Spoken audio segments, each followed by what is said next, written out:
यो people, good morning, good evening, good afternoon. जो जब video देख रहे हैं सब के लिए कैसे हैं आप सब लोग बेटा? ओके, एक बार फिर से स्वागत है आप सबका हमारे नए लेक्चर में। गाइस, जैसे कि आप सभी जानते हैं कि हम लोगों ने हमारे अपकमिंग दिसंबर 23 के अंदर जो एंटी नेट का पेपर होना है उसके लिए हम लोगों ने पेपर नंबर 1 जो है हमारा फर्स्ट पेपर जो है उसका ऑनलाइन बैच स्टार्ट किया हुआ है। तो उसके अंदर अभी हम लोग जो है वो यूनिट नंबर 10 को हमने स्टार्ट किया था जिसका नाम था हायर एजुकेशन। और हायर एजुकेशन में चैप्टर नंबर फर्स्ट जो है जो अपनी बुक है हायर एजुकेशन का, तो इसके अंदर जो चैप्टर नंबर हमारा फर्स्ट था that is the institution of higher learning and education in Asian India, तो वो हम कंप्लीट कर चुके हैं। अब जो है हम लोग स्टार्ट करेंगे हमारे चैप्टर नंबर 2 को जिसका नाम जो है वो है क्या, evolution of higher learning and research in India pre and post independence India. तो हायर एजुकेशन का क्या सिनेरियो था प्री इंडिपेंडेंस के टाइम पे और हायर एजुकेशन का क्या सिनेरियो है पोस्ट इंडिपेंडेंस के टाइम पे, वो सब टॉपिक हम आज के इस वीडियो के अंदर जो है वो स्टार्ट करेंगे। तो चैप्टर नंबर 2 जो है ये पूरा का पूरा डेडिकेटेड है इसी टॉपिक को लेकर के, जिसके अंदर हम लोग जो है वो पढ़ेंगे अपना प्री इंडिपेंडेंस और हम पढ़ेंगे किसके बारे में, पोस्ट इंडिपेंडेंस के बारे में। ओके जी, कि हायर एजुकेशन का क्या सिनेरियो था, मतलब प्री इंडिपेंडेंस से पहले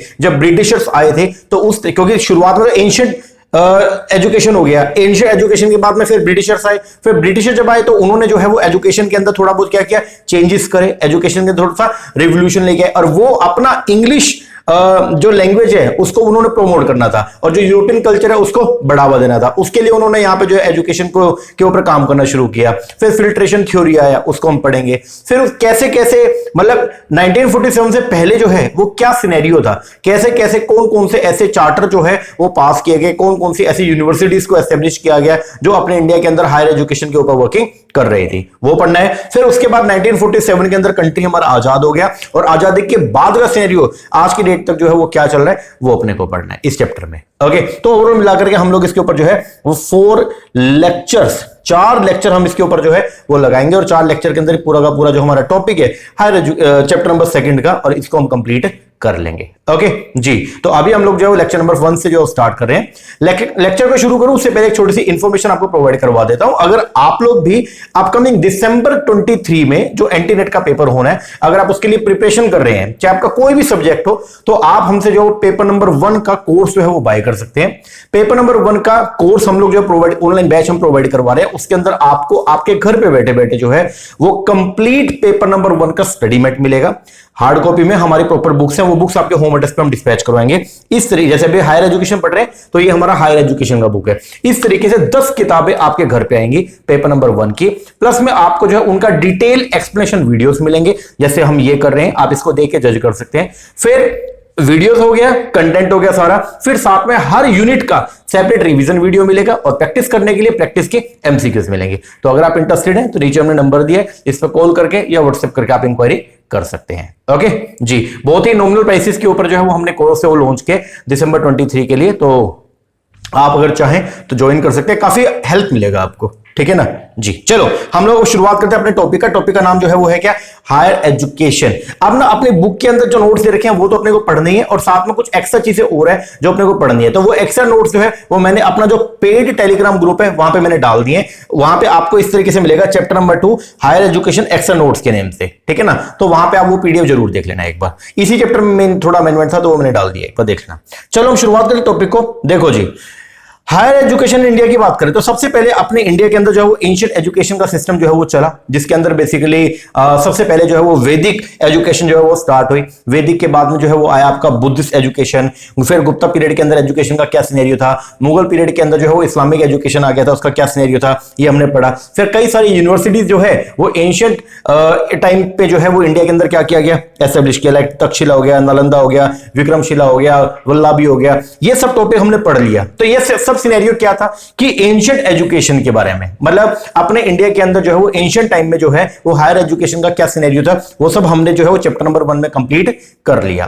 अब इसके बाद में क्या हुआ, अब इसके बाद में जो है ब्रिटिशर्स आए और जब ब्रिटिशर्स आए तो उन्होंने भी जो है वो इंडिया में एजुकेशन के ऊपर जो है कुछ वर्किंग करना क्या किया, स्टार्ट किया, क्योंकि उनको देश चलाना था। ब्रिटिशर्स आए, उन्होंने राज करना शुरू कर दिया। अब उनको गवर्नमेंट भी चलानी है, उनको लोगों से काम भी करवाना है, तो अगर लोगों से काम करवाना है तो उनको थोड़ा बहुत एजुकेट भी करना पड़ेगा, साथ में एडमिनिस्ट्रेशन भी संभालना है, मतलब गवर्नेंस भी चलानी है, ठीक है ना। तो उसके लिए भी कुछ लोगों को तो नौकरी पे रखना पड़ेगा ना, और नौकरी पे किसको रखोगे? अंग्रेजों को थोड़ी लेके आएंगे अपनी कंट्री से, तो यहां के लोग ही चाहिए जो यहां के एनवायरमेंट को समझते हो और यहां के लोगों को क्या कर लीड भी कर सके।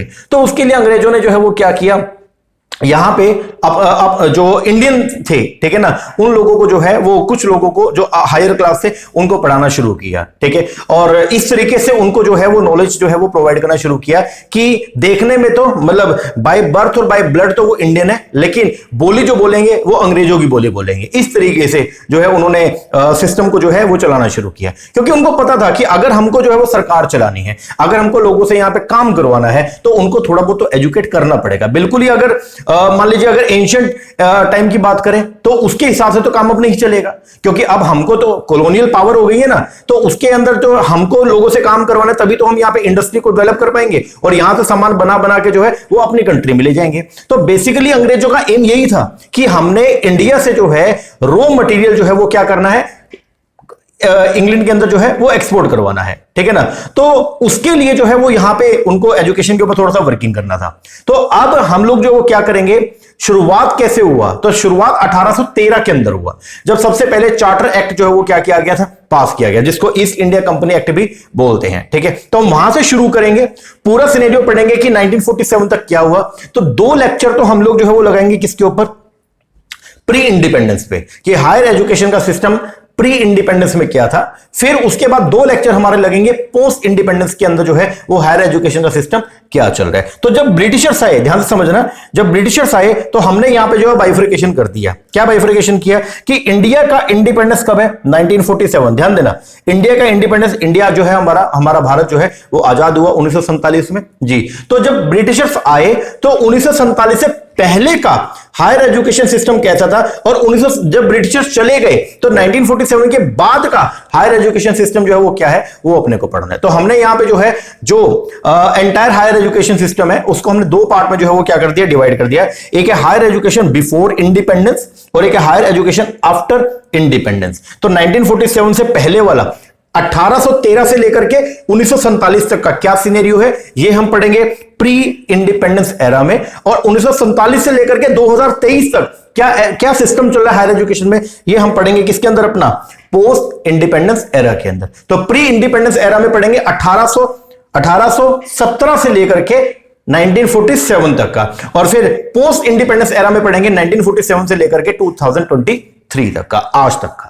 ओके जी, चलो अब हायर एजुकेशन बिफोर इंडिपेंडेंस की अगर हम बात करते हैं तो यहां पे जो है शुरुआत कब से हुआ, 1817, जब सबसे पहले इंडिया के अंदर जो है वो चार्टर एक्ट 1813 जो है वो क्या किया गया, इशू किया गया था। तो वहां से जो है शुरुआत हुआ। तो अभी अपने को जो है वो क्या करना है, एक बार समझ लो आप पहले कि हम लोग जो है इस चैप्टर में क्या करने वाले हैं। इस चैप्टर के अंदर हम लोग जो है वो स्टार्टिंग करेंगे कहां से, 1817 से, और यहां से जाएंगे 1947 तक। ये जो एरा रहेगा इसको बोलते हैं क्या, प्री इंडिपेंडेंस। और फिर हम लोग जो है वो आगे बढ़ेंगे 1947 से और कहां तक जाएंगे, 2023 तक। ये जो एरा रहेगा आपका, ये है आपका पोस्ट इंडिपेंडेंस। इस बात को ध्यान रखना, ठीक है। तो 2 लेक्चर तो अपने इस पे और 2 लेक्चर अपने इस पे, और ऐसा करके पूरा का पूरा हायर एजुकेशन सिस्टम जो है वो हम लोग जो है वो पढ़ देंगे। ओके जी, पहले आओ थोड़ा सा बेस समझते हैं कि बेसिक क्या है। प्री इंडिपेंडेंस पीरियड के अंदर जो हमारा हायर एजुकेशन था उसका थोड़ा बेस समझते हैं, फिर आगे ग्रेजुअली पढ़ना शुरू करेंगे 1813 से, ठीक है। आ जाओ नोट्स के ऊपर आए और पढ़ना शुरू करेंगे। बोलते हैं इंडिया का हायर एजुकेशन सिस्टम जो है, ध्यान से सुनना, बोलते हैं इंडिया का जो हायर एजुकेशन सिस्टम है वो वर्ल्ड के अंदर तीसरा सबसे लार्जेस्ट है। सबसे बड़ा हायर एजुकेशन सिस्टम जो है वो कहां पे, यूएस में, उसके बाद में सेकंड नंबर पे चाइना, और तीसरे नंबर पे जो है वो आता है किसमें, India.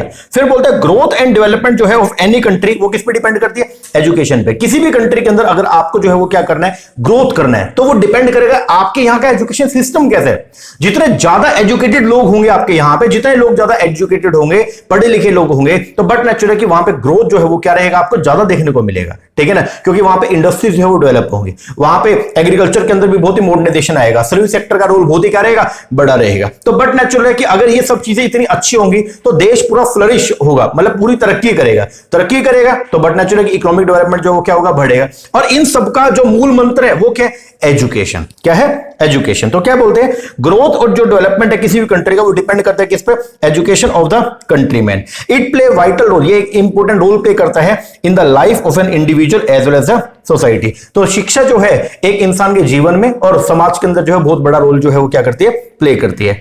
For individual education help करता है to discipline the mind. Education जो है एक पर्सन को हेल्प करता है क्या करने में, उसके माइंड को डिसिप्लिन करने में, शार्पन द इंटेलेक्ट, उसकी नॉलेज को, बुद्धि को बढ़ाने में, and refine the spirit. In case of social change, अगर सोशल चेंज की बात करते हैं तो सोशल चेंज भी आप जो है वो एजुकेशन के माध्यम से ला सकते हैं। तो बोलते हैं in case of social change education has special significance as stated by the Indian education commission. The realisation of the country aspiration involve change in the knowledge, skill, values of the people as a whole. अगर आप change करना, देखो कोई भी बड़ा change जो है, कोई भी बड़ा चेंज हमेशा एक वायलेंट रिवॉल्यूशन से ही आता है। आप कभी भी देख लेना, किसी भी देश के अंदर आप देखिएगा कि अगर किसी देश में कोई बड़ा चेंज आया तो हमेशा उसके पीछे कोई ना कोई जो है वो उत्पात हुआ है, हमेशा उसके पीछे कोई ना कोई जो है वो झगड़े हुए हैं, उसके बाद ही कोई चेंज आया है। लेकिन अगर आप कोई बहुत बड़ा चेंज करना चाहते हो बिना उत्पात के, तो वो आप कर सकते हो अपने हायर एजुकेशन सिस्टम को चेंज करके। तो क्या बोलते हैं, आइए बोलते हैं if this change in the grand scale, अगर बहुत बड़े लेवल पे अगर आपने चेंज करना है, is to be achieve without a violent revolution, बिना किसी हिंसक रेवोल्यूशन के अगर आप चेंज करना चाहते हो तो भी आप कर सकते हो। वैसे तो कोई भी बड़ा चेंज जो है उसके लिए कोई ना कोई भाई रेवोल्यूशन हुआ ही है, कोई ना कोई क्रांति हुई है, क्रांति के बाद ही जो है वो क्या है, चेंज आए। लेकिन अगर बिना क्रांति के, अगर आप ये चाहते हो कि हम बिना क्रांति के, बिना खून खराबे के अगर हम चेंज करें तो भी आप कर सकते हो, अपने लोगों को क्या करके, एजुकेट करके। तो क्या बोलता है, if this change in the grand scale is to be achieved without a violent revolution, there is only and only one instrument that can be the education। आप खुद समझिएगा 2014 से पहले जब गवर्नमेंट थी तो सफाई अभियान पहले भी था, ठीक है, सफाई सुफाई के ऊपर गवर्नमेंट जो है वो काम करती थी, लेकिन उतने तरीके से नहीं। लेकिन 2014 में जो मोदी गवर्नमेंट आई तो उसने जो है बहुत तरीके से जो है स्वच्छ भारत अभियान जो है वो चलाने का काम किया, लोगों को जागरूक किया, लोगों को एजुकेट किया कि भाई आपको सफाई मेंटेन करनी है। और आप खुद देखिएगा 2014 से लेकर के और आज 2023 आ गया कि अब तक जो है, और अब देखो एक साल के बाद मतलब 10 साल हो जाएंगे, और 10 साल के अंदर आप खुद देख लीजिए कितना ज्यादा चेंज हो गया सफाई के ऊपर जो है वो कितना ज्यादा चेंज हो गया। ये सब किस कारण से हुआ, एजुकेशन की वजह से, कि लोगों को एजुकेट किया गया, इस एजेंडा के बारे में लोगों को एजुकेट किया गया, लोगों को बताया गया कि भाई आपको इस तरीके से नहीं करना है। पढ़ाई के अंदर भी, करिकुलम में बच्चों को जो है वो शिक्षा के अंदर ही बताया जा रहा है, बच्चों को प्राइमरी एजुकेशन बताया जा रहा है कि भैया कि आपको साफ सफाई जो है मेंटेन करनी है, कोई भी कूड़ा करकट जो है वो खुले के अंदर नहीं फेंकना है। तो ये सब चीजें जब आप करोगे, लोगों को एजुकेट करोगे, तो धीरे धीरे जो है वो बहुत ही ड्रास्टिक चेंज आपको जो है सोसाइटी के अंदर देखने को, मतलब पॉजिटिव ड्रास्टिक चेंज आपको जो है सोसाइटी में देखने को मिलेगा। तो अगर कोई भी आप रेवोल्यूशन करना चाहते हो, अगर आप जो है देश में देश को पूरी तरह से अगर आप जो है वो चेंज करना चाहते हो, तो हमेशा कोई ना कोई क्रांति होती है, और वो भी हिंसक क्रांति। लेकिन अगर आप बिना हिंसक क्रांति के चेंज करना चाहते हो ना, तो एजुकेशन के ऊपर काम कीजिएगा, ठीक है ना जी। आए education reform during the British period, जब ब्रिटिशर्स आ गए तो उस टाइम पे उन्होंने भी जो है वो एजुकेशन के अंदर जो है वो क्या करे, सुधार करे। उसके पीछे का रीजन था, वो करना नहीं चाहते थे बिल्कुल भी, बड़े शाने थे वो लोग, वो उनको ये पता था कि हमने अगर इंडिया के ऊपर क्या करना, राज करना है, तो हमको सरकार चलानी है और साथ में हमने जो लोगों से काम करवाना है। वो पॉसिबल तभी होगा जब लोगों को हम थोड़ा बहुत क्या करेंगे, एजुकेट करेंगे। क्योंकि हमारी लैंग्वेज क्या है, अंग्रेज क्या सोचे थे, हमारी लैंग्वेज तो इंग्लिश है, और यहाँ के जो लोग, जो नेटिव पर्सन है यहाँ पे, उनकी लैंग्वेज क्या है, उनकी तो वही हिंदी लैंग्वेज है। तो बड़ा पंगा पड़ेगा इसमें। तो उन लोगों को क्या करना पड़ेगा, एजुकेट करना पड़ेगा इंग्लिश लैंग्वेज के बारे में, उनको इंग्लिश लिटरेचर के बारे में थोड़ा सा क्या करना पड़ेगा, एजुकेट करना पड़ेगा, सो दैट हम उनसे जो इजिली काम करवा सके। समझ में आया क्या जी। और वो इतने ज्यादा, मतलब उन्होंने क्या चाल चली, कुछ अपर क्लास के लोगों को बुलाया, उनको इंग्लिश लैंग्वेज सिखाई, उनको सिखाया, इंग्लिश कल्चर के बारे में बताया, और फिर उनको बोल दिया कि अब तुम नीचे वाले लोगों को सिखा दो। मतलब पूरी तरह से जो उन्होंने क्या किया, थोड़ा बहुत पैसा जो है वो लगाया शिक्षा के ऊपर, और जो अपर क्लास के लोग थे सिर्फ उनको पढ़ा दिया, और बोल दिया अब लोअर क्लास वालों को जो है पढ़ाने की जिम्मेवारी तुम्हारी। गवर्नमेंट चला रहे हैं, लेकिन गवर्नमेंट किस तरीके से चला रहे हैं, अपने मतलब से। तो अब जो है वो ब्रिटिश पीरियड के अंदर जो स्टार्टिंग हुआ वो क्या क्या था, आइए थोड़ा देखते हैं। सबसे पहला डेवलपमेंट किया गया education system during the British period is determined by the need of the colonial power. Colonial power की जो नीड थी, मतलब अंग्रेजों की जो नीड थी, उन्होंने अपने हिसाब से जो है वो देश के अंदर जो है शिक्षा में सुधार किया अपने हिसाब से, ठीक है। उन्होंने कभी भी जनता को ध्यान में नहीं रखा, उन्होंने ये देखा हमारे लिए क्या बेनिफिशियल, उस हिसाब से हम लोग जो है वो क्या करेंगे, सुधार करेंगे। द मॉडर्न सिस्टम जो है एजुकेशन का has come to be establish in India during the British period at a cost of traditional indigenous system. जो अपना ट्रेडिशनल सिस्टम चलता था उसको पूरी तरह से दरकिनार किया गया और अपना खुद का मॉडर्न सिस्टम जो है वो लॉन्च किया गया। Before the British establish new system, जब तक ब्रिटिशर्स ने इंडिया के अंदर नया सिस्टम लॉन्च नहीं किया था तब तक यहां पे दो तरह के सिस्टम चलते थे। मुस्लिम का अपना सिस्टम था और जो हिंदूज हैं उनका अपना सिस्टम चलता था एजुकेशन का। फिर क्या हुआ, डेवलपमेंट हुआ मॉडर्न सिस्टम ऑफ एजुकेशन का इंडिया के अंदर, और वो स्टार्ट हुआ कैसे, जब इंडिया के अंदर चार्टर एक्ट 1813 जो है वो क्या किया गया, पास किया। 1817 के अंदर जो है फिर ये एक्ट जो वो क्या हो गया था, लागू हो गया था। आए फिर जब इन्होंने इसको चार्टर एक्ट लेके, तो इन्होंने यहां पे जो है वो क्या किया, डाउनवर्ड फिल्ट्रेशन थ्योरी को जो है वो क्या किया, एडॉप्ट किया। डाउनवर्ड फिल्ट्रेशन थ्योरी जो है वो क्या है, तो मैंने ऊपर लिखा, ब्रिटिशर्स ने अपने मतलब के लिए ओनली अपर क्लास को जो है वो क्या किया, एजुकेट किया, सो दैट वो उनसे जो है वो क्या करवा सके, काम करवा सके। पढ़ते हैं, द ब्रिटिश रूलर, जो ब्रिटिश रूलर थे, थॉट, उन्होंने ये सोचा that in order to run the administration, कि उनको अगर जो है वो क्या करना है, प्रशासन को चलाना है, ठीक है, तो peacefully and smoothly it is essential, तो ये जरूरी है to make the higher class blind follower of the Britisher. तो उनको ये लगा कि यार देखो ये इतने सारे इंडियंस हैं, ठीक है, और हमको अगर इनके ऊपर क्या करना है, राज करना है और इनको पीसफुली चलाना है, कि ये लोग जो विरोध भी ना करें, तो हम एक काम करते हैं कि इनकी जो अपर क्लास वाले लोग हैं ना, इनको हम अपने साथ मिला लेते हैं, इनको हम जो है वो क्या करते हैं, पढ़ाते हैं, और इनको बोल देंगे कि तुम बाकी लोगों को जो है वो क्या कर देना, पढ़ा देना। जिससे क्या होगा, अब बाकी लोगों को कौन पढ़ा रहे हैं, ये लोग पढ़ा रहे हैं, तो उनको समझ में भी आएगा चीजें, ठीक है ना। तो इन्होंने क्या किया, to make the higher class blind follower बना दिया, किसका, ब्रिटिशर का। This they wanted to achieve through educating the upper class, और उन्होंने अपर क्लास को एजुकेट करना क्या किया, स्टार्ट किया, कि अगर अपर क्लास हमारे साथ मिल गई ना, तो अपर क्लास वाले लोअर क्लास वालों को अपने आप ही क्या कर देंगे, उनको मोल्ड कर देंगे, तो वो लोग भी हमको जो है फॉलो करना क्या कर देंगे, स्टार्ट कर देंगे।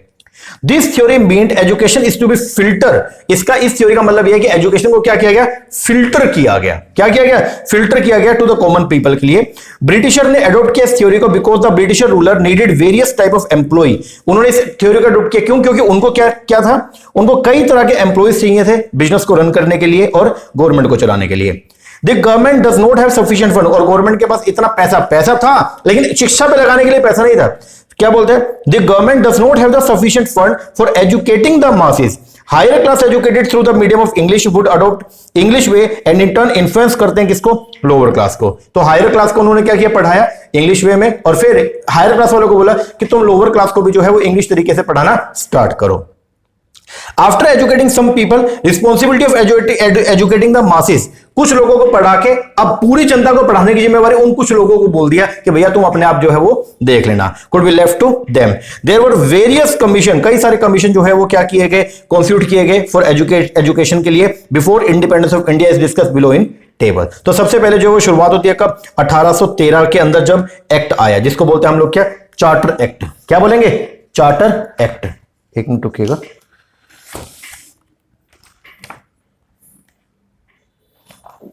चलो शुरुआत करते हैं।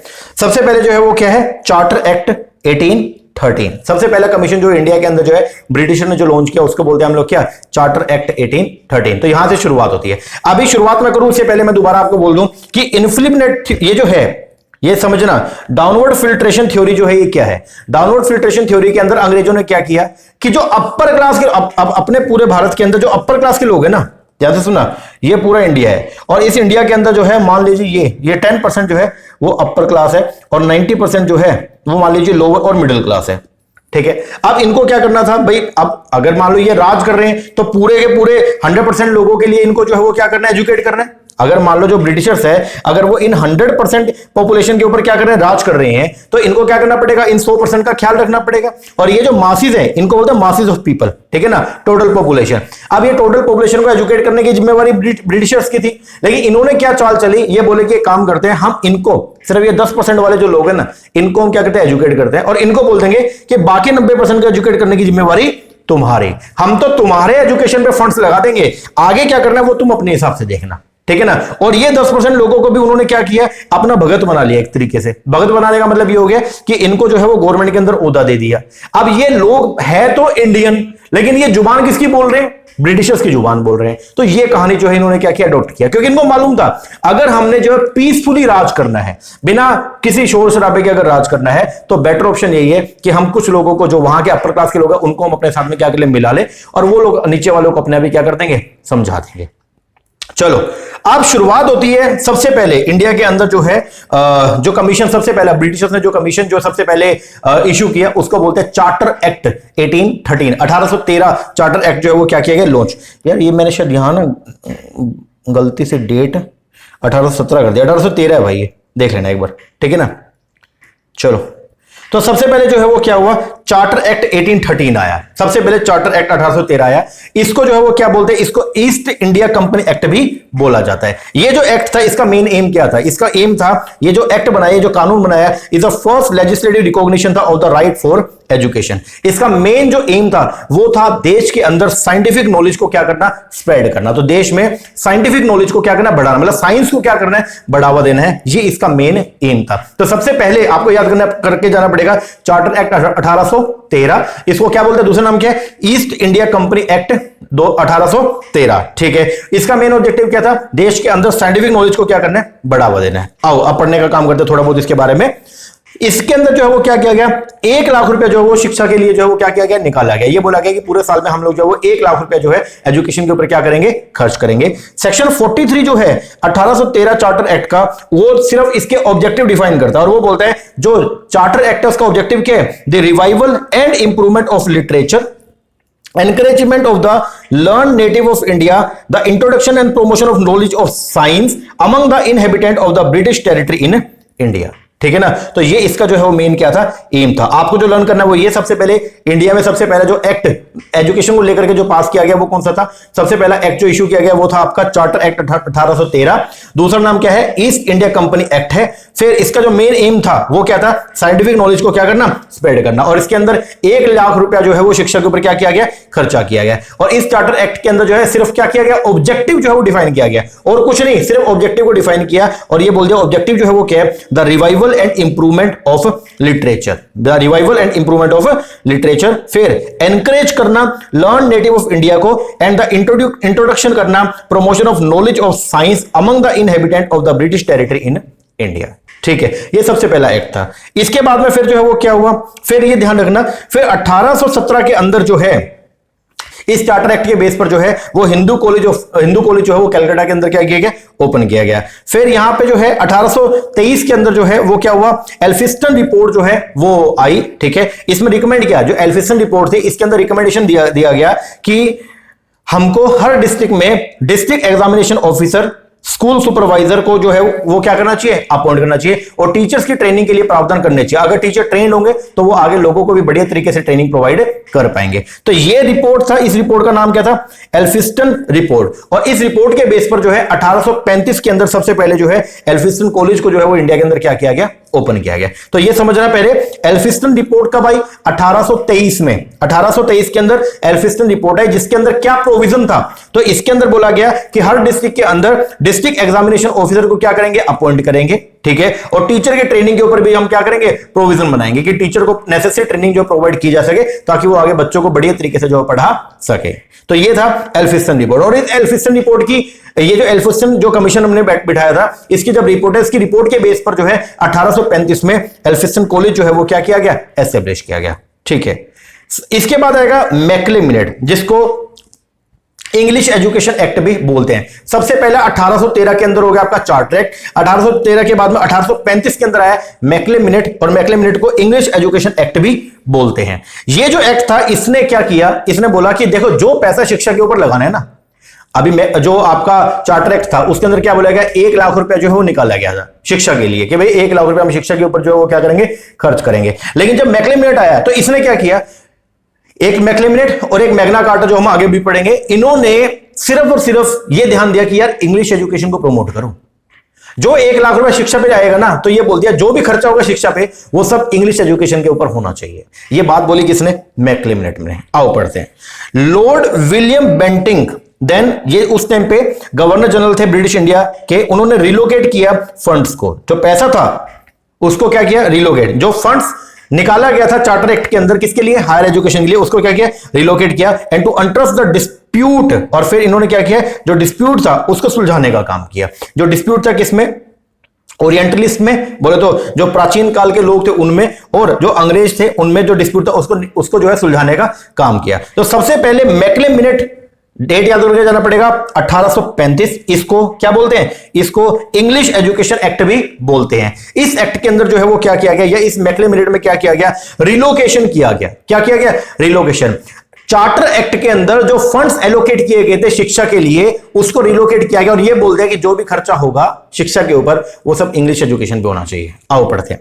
All fund appropriate for education would be best employed on English education alone, only and only in English education के ऊपर जो वो खर्चा होना चाहिए। मतलब एजुकेशन पे लगने वाला पैसा सब क्या होगा, सब इंग्लिश एजुकेशन पर लगाएंगे। आगे, government fund are not to be spend on the printing of oriental work. जो ओरिएंटल वर्क्स है, मतलब जो प्राचीन शिक्षा है, उसके ऊपर गवर्नमेंट कोई भी खर्चा नहीं करेगी।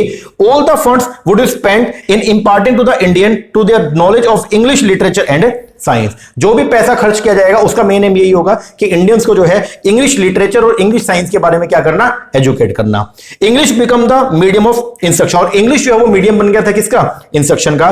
और यहां पे अंग्रेजों ने downward filtration theory of education जो है वो क्या हुई, इमर्ज हुई। उसमें इन्होंने क्या चाहा, he wish to create a class of Indian, कि ऐसी इंडियन क्लास को हम क्या करेंगे, क्रिएट करेंगे, who were Indian colour and blood, जो खून से और देखने में क्या है, इंडियन से, but English in taste and affiliation, लेकिन टेस्ट में और एफिलिएशन में वो क्या है, इंग्लिश है। तो ऐसी क्लास को हम लोग जो वो क्या करेंगे, डेवलप करेंगे। और ये क्लास, अब लोगों को तो ये लगे यार ये तो भारतीय है, ये तो इंडियन है, और फिर ये लोग जो है, लेकिन ये हमारे साथ में, मतलब हमारे इशारे पे काम करेंगे। तो फिर क्या होगा, जब ये लोग अगर मान लो आगे, अगर अंग्रेज खुद आगे आते और आगे बोलते कि नहीं आपको जो है वो इंग्लिश लिटरेचर ही पढ़ना है और जो आपका ओरिएंटल सिस्टम है उसको नहीं अडॉप्ट करना, तो लोग विरोध करते उसका। लेकिन अगर मान लो खुद के भारतीय लोग ही अगर आए, अगर घर के लोग ही बोलना शुरू करें, तो फिर बताइए क्या होगा, है या नहीं है। तो यहां पे इन्होंने जो है वो क्या किया, इन्होंने यहां पे एक थ्योरी जो है उसको अडॉप्ट किया जिसको बोलते हैं डाउनवर्ड फिल्ट्रेशन थ्योरी। तो ये था सब सेकंड आपका जो एक्ट, याद कर ले 1835 के अंदर मैकले मिनट, जिसको इंग्लिश एजुकेशन एक्ट भी बोलते हैं। इसका मेन फोकस क्या था, बोलो। मेन फोकस ये था कि शिक्षा के ऊपर जो खर्चा होना था चार्टर एक्ट के अंदर, जो हमने फंड्स हमने अलग से निकाले थे, उसको रिलोकेट करेंगे। और किस पे रिलोकेट करेंगे, उस सारे पैसे को हम लोग जो ओनली इंग्लिश एजुकेशन के ऊपर लगाने का काम करेंगे, सिर्फ इंग्लिश लिटरेचर को पढ़ाने में, और जो साइंटिफिक नॉलेज है उसको प्रोवाइड करने का काम किया जाएगा। चलो जी आगे। इसके बाद में वुड्स डिस्पैच। ये जो वुड्स डिस्पैच है, इसने तो बिल्कुल ही मतलब इंग्लिश को ही सब कुछ प्राइम कर दिया और ये बोल दिया कि प्राइमरी के अलावा जो भी एजुकेशन होगी वो सब इंग्लिश के अंदर होनी चाहिए। आए पढ़ते हैं। वुड्स डिस्पैच जो है, वुड्स डिस्पैच ये कब आया, 1854 के अंदर आया। कब आया, 1854 में। ये किसने दिया, सर चार्ल्स वुड। इनका नाम क्या था, सर चार्ल्स वुड। ये जो डॉक्यूमेंट था इसको मैग्ना कार्टा बोला जाता है इंग्लिश एजुकेशन का। तो इंडिया के अंदर जो इंग्लिश एजुकेशन है उसका जो ग्रेट चार्टर, जो पत्र था उसका, वो क्या था, वो था आपका वुड्स डिस्पैच। इसने जो है वो स्टार्ट किया इंग्लिश एजुकेशन को बिल्कुल फॉर्मलाइज किया।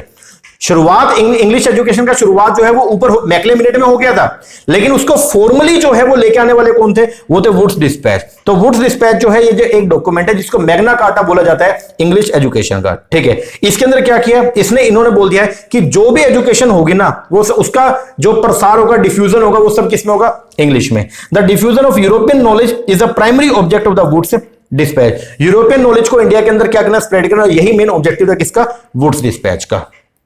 आओ पढ़ते हैं। सबसे पहले प्राइमरी स्कूल के अंदर जो लैंग्वेज यूज होगी वो क्या होगी, वर्नैक्युलर लैंग्वेज, बोल तो स्थानीय भाषा को जो है वो क्या करेंगे, यूज करेंगे। हाई स्कूल के अंदर Anglo vernacular language, high school के अंदर हम लोग जो वो क्या करेंगे, एंग्लो मतलब इंग्लिश लैंग्वेज और साथ में आपकी लोकल लैंग्वेज को, दोनों का मिक्स हम जो है वो क्या करेंगे, यूज करेंगे। लेकिन कॉलेज लेवल के अंदर only and only English should be the medium of education. जब कॉलेज में बच्चा पहुंचेगा, हायर क्लास में बच्चा पहुंचेगा, तो वहां पे ओनली एक ही मीडियम होगा, दैट इज इंग्लिश। आगे, establishment the university at the presidency of Calcutta, Bombay and Madras in 1857। तीनों प्रेसिडेंसी के अंदर जो है वो क्या किया गया, यूनिवर्सिटीज को एस्टेब्लिश किया गया। University are to be modelled after the London university, और जो यहां पे यूनिवर्सिटीज बनाई गई वो लंदन जो यूनिवर्सिटी है उसके तर्ज पे बनाई गई। And these are to have a senate, और उनके अंदर क्या होगा, एक सेनेट होगा। सेनेट का मतलब क्या होता है, प्रबंधकारी होगा, ठीक है, कमेटी होगी जिसके अंदर चांसलर होगा, वीसी होगा and fellow who are to be nominated by the government, और वो कई सारे और मेंबर होंगे जिनको गवर्नमेंट क्या करेगी, बोलो, नॉमिनेट करेगी।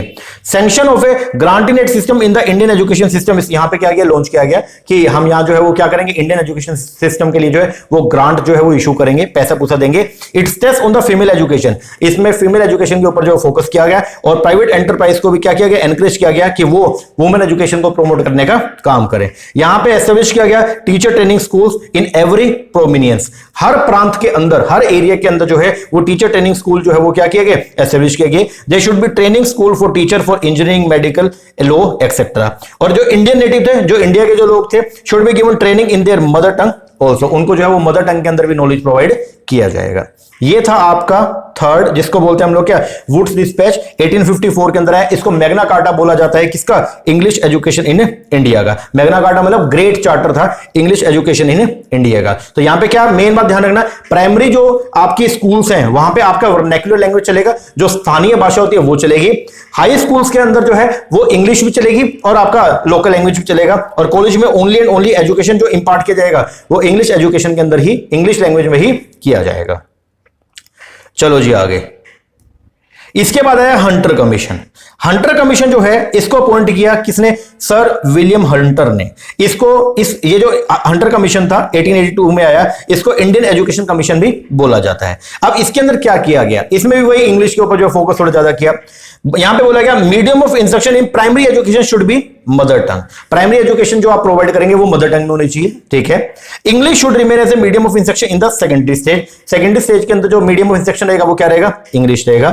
फिर क्या होगा, अपॉइंट किया teacher, should appointment of teacher जो है वो किया जाएगा किसके द्वारा, by the district authority and approved by the government. तो डिस्ट्रिक्ट अथॉरिटी जो है वो टीचर को जो है वो क्या करेगी, अपॉइंट करेगी, और उससे पहले गवर्नमेंट से परमिशन लेगी।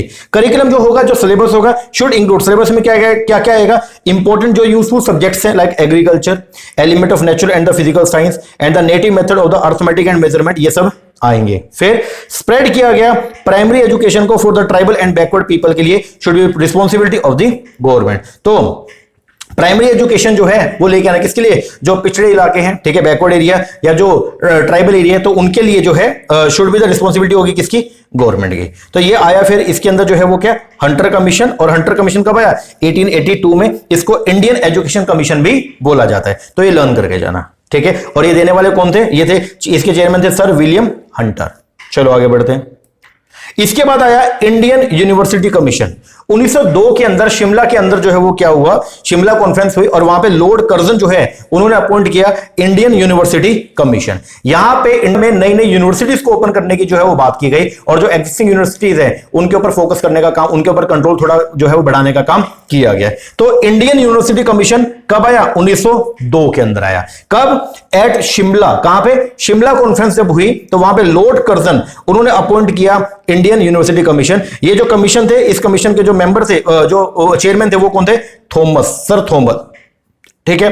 और इस कमीशन में स्टडी करना था the condition of university and recommend करना था मेजर फॉर इंप्रूवमेंट, किस तरीके से जो एग्जिस्टिंग यूनिवर्सिटी है उनको हम जो है वो क्या करेंगे, इंप्रूव करेंगे। चलो पढ़ना शुरू करते हैं। बोलता है more new university should B establish. इस कमीशन की रिपोर्ट के अंतर्गत जो है वो नई नई यूनिवर्सिटी को एस्टेब्लिश करना चाहिए। And the prevailing university should be reorganise, और जो अभी यूनिवर्सिटी करंट में चल रही है उनको दोबारा क्या करना चाहिए, रीऑर्गेनाइज करना चाहिए। सिस्टम लाना चाहिए सीनेट का। सीनेट का मतलब क्या होता है, प्रबंधकारिणी समिति होनी चाहिए। एंड सिंडिकेट होना चाहिए यूनिवर्सिटीज में, should be reorganise that the senate should have the member between 50 से लेके 100, कि प्रबंधकारी समिति के अंदर कम से कम 50 से लेकर 100 मेंबर उसमें होने चाहिए। जो एफिलिएटेड कॉलेज है, यूनिवर्सिटी से जो एफिलिएटेड कॉलेजेस होते हैं, शुड बी स्ट्रिक्टली सुपरवाइज। तो यूनिवर्सिटी उसको स्ट्रिक्टली क्या करेगी, सुपरवाइज करेगी।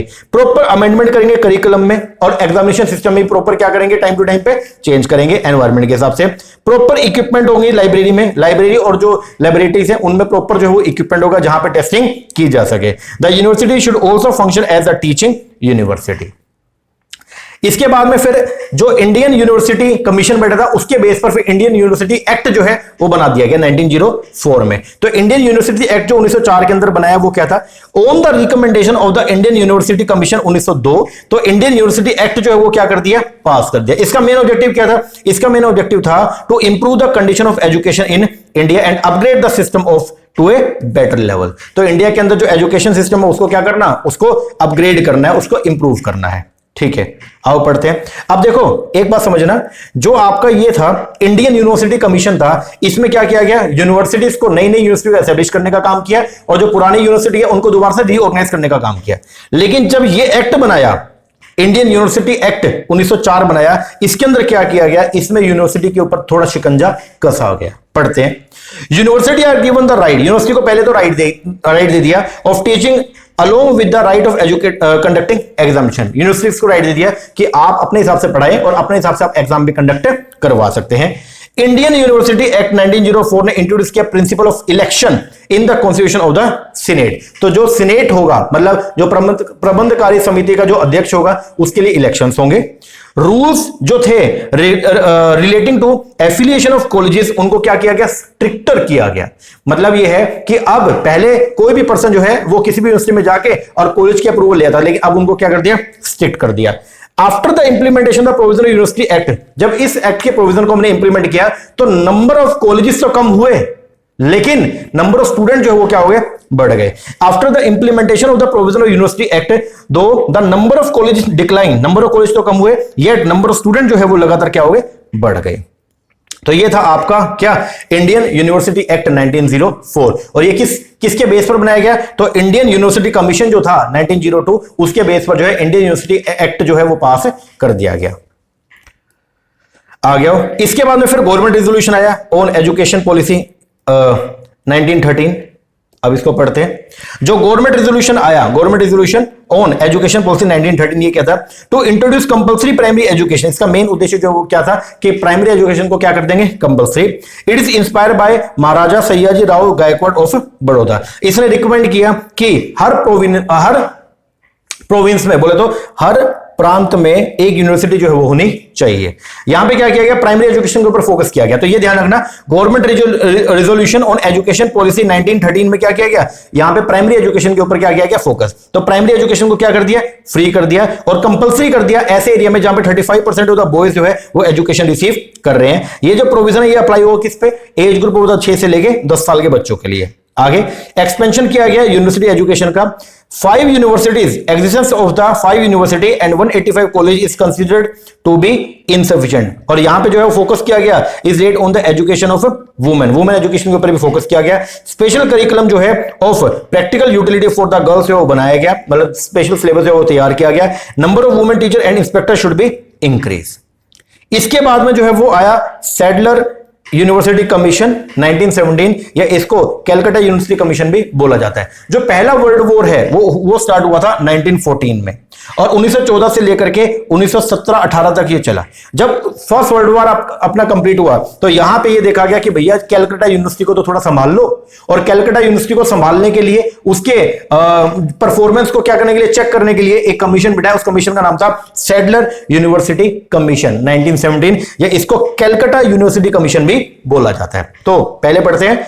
After the first world war is over, जैसे पहला वर्ल्ड वॉर जो है वो खत्म हुआ, गवर्नमेंट ने अपॉइंट किया Calcutta university commission in 1917, mainly क्यों किया, to look into the affair of the Calcutta university. Calcutta university के काम को संभालने के लिए जो है गवर्नमेंट ने कमीशन को सेट किया। इसके चेयरमैन कौन थे, माइकल ई सैडलर थे। इसका मेन मोटिव क्या था, इंक्वायरी करना condition and prospect of the university of Calcutta and consider करना question of a constructive policy in relation to the question it present. तो मतलब बेसिकली जो कैलकाटा यूनिवर्सिटी है उसके कंडीशंस को जो है वो क्या करना था अपने को, उसको देखना था कि वो कैसे वर्किंग कर रही है, उसके जो रेगुलर अफेयर्स हैं वो कैसे चल रहे हैं। आओ 10। अब इसमें ये बोला गया कि पहले तो स्कूल कोर्स जो है वो कितने साल का होगा, 12 साल का। ओके। आफ्टर मैट्रिकुलेशन, मैट्रिक होने के बाद मतलब 10वीं होने के बाद स्टूडेंट को जो है वो इंटरमीडिएट एग्जामिनेशन जो है वो क्या करनी पड़ेगी, पास करनी पड़ेगी। कहां से, इंटरमीडिएट कॉलेज से। आज तो हम लोग जो है वो 10वीं के बाद पहले 12वीं होते फिर कॉलेज एजुकेशन स्टार्ट होते हैं, लेकिन पहले क्या था कि 10वीं के बाद सीधा कॉलेज एजुकेशन आपका स्टार्ट होता था। ठीक है जी। Which would provide the instruction, आपको पहले क्या करना पड़ेगा, मैट्रिक होने के बाद जो है स्टूडेंट को पास करना पड़ेगा इंटरमीडिएट एजुकेशन। कहां से, इंटरमीडिएट कॉलेज से, जो प्रोवाइड करेगा instruction in art, science, medical, engineering and teaching. The dividing line जो थी between the university and the secondary courses should properly be drawn at the intermediate examination than at the matriculation examination. बिल्कुल dividing line जो थी between the university में and secondary course में वो क्या थी, वो थी इंटरमीडिएट एग्जामिनेशन। ये पास करके बच्चा जाएगा कहां पे, यूनिवर्सिटी में। उसके बाद में जो डिग्री कोर्स है उसकी ड्यूरेशन क्या फिक्स किया गया, 3 साल, ठीक है। और यहां पे जो ऑनर कोर्सेज है उनको रेगुलर कोर्सेज से क्या किया गया, सेपरेट किया गया। फिर autonomous institution should be given more encouragement. जो भी ऑटोनोमस इंस्टीट्यूशन है लाइक यूनिवर्सिटी ऑटोनोमस सेंटर होती है तो उनको जो है वो क्या किया गया, उनको एनकरेज किया गया। Centralise residential teaching university should be encourage, कि अब जो है यूनिवर्सिटी क्या करेगी, रेसिडेंशियल जो फैसिलिटी है वो भी बच्चों को प्रोवाइड करेगी, बच्चे वहां पे रह करके जो है वो शिक्षा ले सकते हैं। ये जो इंस्टीट्यूशन है should be given autonomy to facilitate their day to day working, और यूनिवर्सिटीज को ऑटोनॉमी दे दे कि आप अपने हिसाब से अपनी डे टू डे वर्किंग को एस्टेब्लिश कर सकते हैं। The establishment of the special board of women education in the Calcutta university, एक स्पेशल बोर्ड जो है वो एस्टेब्लिश किया गया किसके लिए, वुमेन एजुकेशन के लिए, कहां पे, कैलकाटा यूनिवर्सिटी में। And provision of facility are to be made for training teacher, teacher को ट्रेन करने के लिए जो है वो फैसिलिटी प्रोवाइड किया गया। And set up the department of education at the university of Calcutta and Dacca, तो ये सब जो है वो स्टार्ट किया गया कहां पे, मतलब ये जो कैलकाटा यूनिवर्सिटी के क्रियाकलाप को देखने के लिए एक कमीशन बैठा जिसको सैडलर कमीशन या कैलकाटा कमीशन भी बोला जाता है। इसके बाद आज का जो लास्ट टॉपिक है वो है हर्तोग कमीशन। हर्तोग कमीशन जो है 1929 के अंदर जो है वो क्या किया, एस्टेब्लिश किया। इसके जो हेड थे वो थे सर फिलिप हर्टोग, है सर्व अंडर द सैडलर, इन्होंने सैडलर कमीशन के अंदर भी सर्विस अपनी प्रोवाइड कर दी और इनको जो है अब चेयरमैन बनाया गया हर्तोग कमीशन का, ठीक है। और ये डेक्का यूनिवर्सिटी के वीसी भी थे, ठीक है जी। ये जो कमेटी थी इसको अपॉइंट किया गया सर्वे करने के लिए growth of education in British India, कि ब्रिटिश इंडिया के अंदर जो है एजुकेशन में ग्रोथ हुई है या नहीं हुई है, तो इसको क्या करना था, सर्वे करना था। इसके सर्वे के लिए कमीशन को सेटअप किया गया। It is devoted far more attention to mass education, इसका मेन उद्देश्य ये था कि मास एजुकेशन के ऊपर फोकस करेंगे then secondary and university education. Objective to improve the standard of university education, हम यूनिवर्सिटी एजुकेशन के स्टैंडर्ड को क्या करना चाहते हैं, इंप्रूव करना चाहते हैं। और यहां पे ये बोला गया कि हम कैबे को क्या करेंगे, एस्टेब्लिश करेंगे। कैबे बेसिकली जो है वो क्या, सेंट्रल एडवाइजरी बोर्ड होगा, ठीक है, जो सेंट्रल गवर्नमेंट और स्टेट गवर्नमेंट को जो है वो क्या करेगा, एडवाइस देगा, किसके लिए, in the field of education. तो वैसे तो कैबे को ना इसमें भी क्या बोलते हैं, हर्तोग से पहले जो आपका कैलकाटा यूनिवर्सिटी कमीशन है यहां पे भी बोला गया, और यहां पे 1920 में वो एस्टेब्लिश भी हुआ, लेकिन 1923 के अंदर क्या हो गया, बंद हो गया। फिर दोबारा से उसको जो है एस्टेब्लिश करने के लिए जो है वो अपने हर्तोग कमीशन के अंदर भी बोला गया था। चलो आप पढ़ते हैं हर्तोग कमीशन को आगे। दी कमेटी ने रिकमेंड किया एस्टेब्लिश करेंगे affiliated university along with the unitary residential and the teaching university, तो टीचिंग यूनिवर्सिटी के साथ हम एफिलिएटेड यूनिवर्सिटी को भी क्या करेंगे, एस्टेब्लिश करेंगे। Teacher of the affiliated colleges should be appointed by the university. अब अगर कोई कॉलेज किसी यूनिवर्सिटी से एफिलिएटेड है तो उसके उस कॉलेज में जो टीचर होंगे वो कौन अपॉइंट करेगा, यूनिवर्सिटी अपॉइंट करेगी, यूनिवर्सिटी अपॉइंट करेगी, मतलब जो कॉलेज है वो अपने हिसाब से जो है वो अपॉइंट नहीं करेगा।